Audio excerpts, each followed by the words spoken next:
Yeah, we are happy that we are here. Reaching out. Actually went and saw the restoration of the wetland with the fish pond. We stocked it. We are happy that His Excellency the President sent the Vice President to represent him, and we are happy that the community, you can see in terms of the percentage, this place is really trying very much to protect their wetlands. And this should really be replicated. So there are two sides that our effort as government to support the communities who have encroached in the wetland to come out with our development partners can be really seen from here, and we look forward that this should be replicated. And government's intervention, especially the President, who has been very passionate in all occasions. His appeal is that people should leave the wetland voluntarily, while as government we plan for alternative livelihood for them. So this is now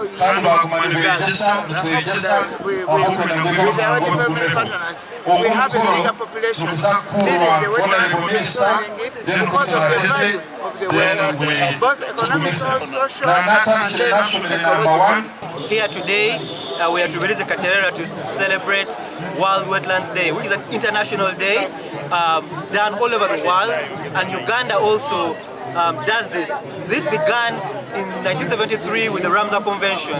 Once it was signed in Iran, here in every country and in Uganda we ratified it. Now when you ratify it, we pledge to conserve these wetlands. Wetlands serve a lot of important purposes. One, which is the most obvious, is to filter water before it gets to the receiving water body. That water now is useful for commercial and domestic use. Wetlands also provide breeding grounds for fish, which would otherwise not exist even in the open water.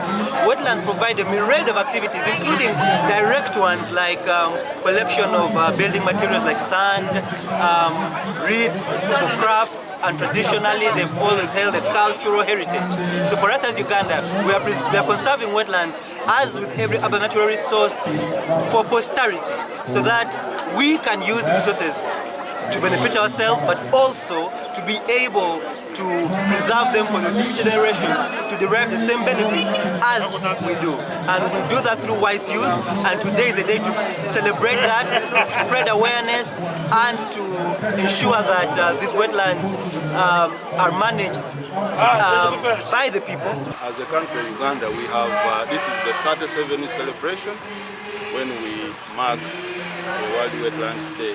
Uganda became a signatory to the Ramsar Convention in 1998 with a focus on managing and sustaining the wetland ecosystems.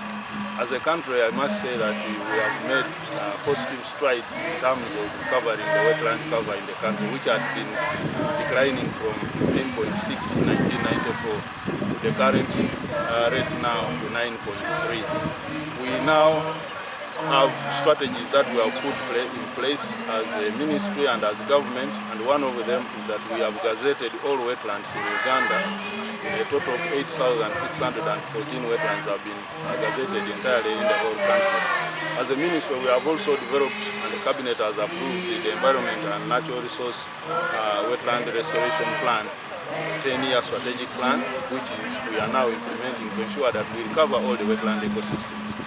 I must also applaud the key partners that we are working with in this effort. One of them is the United Nations Development Program, European Union, Environmental Alert, the Danish Royal Embassy, Abbey Trust, and many other organizations that are working together with us, including Ministry of Agriculture and local governments, to ensure that we manage the wetlands in the country.